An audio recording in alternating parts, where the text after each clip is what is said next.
All right, good morning. Welcome to another edition of Come Out Things. Now I'm going to jump straight into the meat of the matter. I got a call from someone in St. John this morning. They were telling me that they have no water. And I found it ironic because they had just watched a video with an old town hall meeting with a lady who works in the postal service talking about her not having access to water in St. John. She was saying that she doesn't use water in a couple of months, yet her water bill was coming in higher than it usually was. She hadn't used her washing machine since November. I don't know which November, maybe November last year. What was funny in that though was that the minister they were talking to had the temerity to tell her that she might have had a leak. It made the whole town hall breakdown start to laugh. And it teach me something. It teach me that common sense is like deodorant. The people who need it the most hardly use it. Here? You understand? Because then you understand if you ain't getting water, you could go to leak.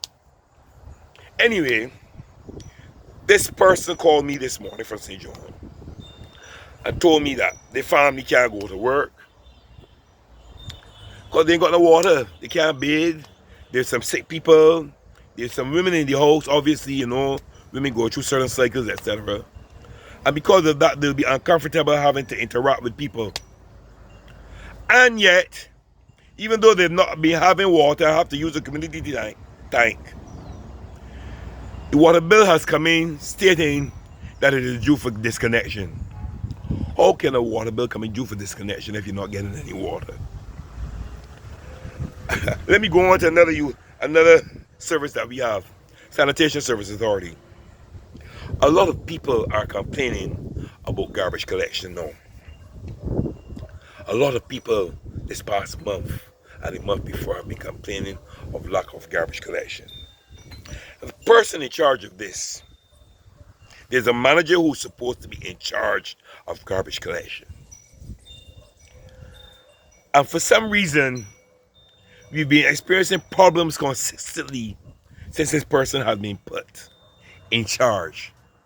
And I keep wondering why our people in authority would put people who are not qualified, who are past the age of retirement, to come back and do a shoddy job as this person is doing.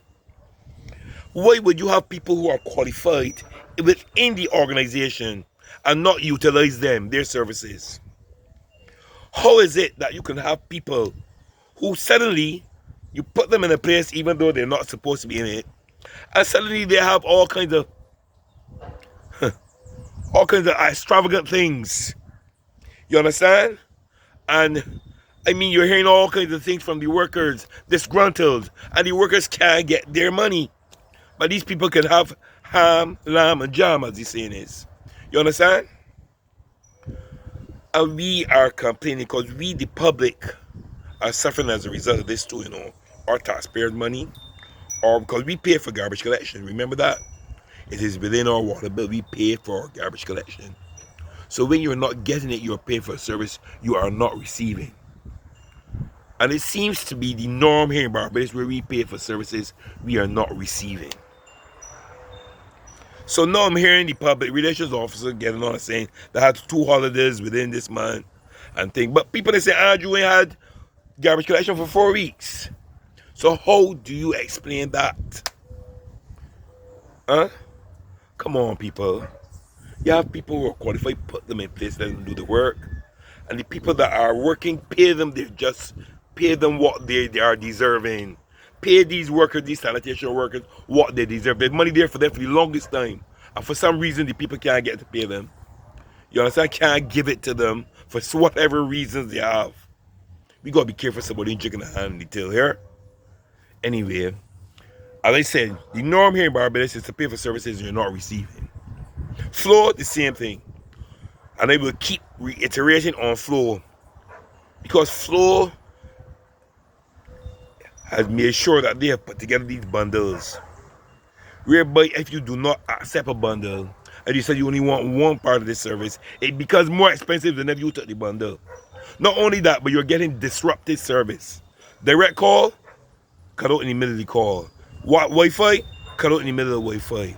And the bill is coming in and surreptitiously putting on pieces onto the bill all the time. Somebody will say a $5 add-on, a $10 add-on, and you don't know where it come from. You understand? You take out some of these services and keep only basic, and then it turns out to be more because you're not encouraging them this bundle thing that they keep pushing and publicizing. We need an agency here in Barbados which oversees utility companies and service providers to ensure that when you do not get the service you're supposed to get, that you don't have to pay for that period of time that the service you were neglected that service. With water, with light, with the telephone, and with any other services that come to the person's home. You're not getting it, you should not have to pay for it. Alright? And we need that because it's done overseas. If the electricity cuts off, your food spoils in your fridge, they have to pay for it. And they have to pay for it. And you don't have to pay for the period of time your electricity off. Same with water. You understand? Same with telephone. We need that here. Agents, we do too much talking. It is time we agitate and act. You understand me? Anyway, sometimes when you do kind things to people, they turn around and they bite you in your behind. And it sometimes happens. So if you see sometimes I'm a bit apprehensive. So people call and they want me to put their stuff out immediately, or they get angry if I don't come and visit their households and see what's going on and stuff like that. I have to be a bit apprehensive because I don't know. You know, I'm always speaking about government, whether it's B, D, C, whatever. So you don't know if sometimes people might want to, you know, how they say, set up something or the other. I have to be apprehensive. But because of dealing with people and being kind to people sometimes they take their kindness for weakness. Alright? And these two people turn out to be your worst enemies. I'm saying that because something like that has happened to me recently. And I will tell you about it at a later date. Alright? But as they will keep saying, people question everything. And you see things don't look right and they're not advantageous to you, speak out about them. If you're afraid to speak, call me. 845-2557. That's my WhatsApp. Or 282-0602. Directly. Call me. I will talk. Okay? As long as I've investigated and I see this factual, I will speak about it. That's what Come Out Things is about. Alright? To educate, to let you know about things that are being hidden. Alright? And to disseminate information that all of us who might or will be affected can have a chance to properly represent ourselves. Anyway, keep your spirits up, keep your tempers down, and remember, please, do something good for somebody today. This is Winston Clark, out.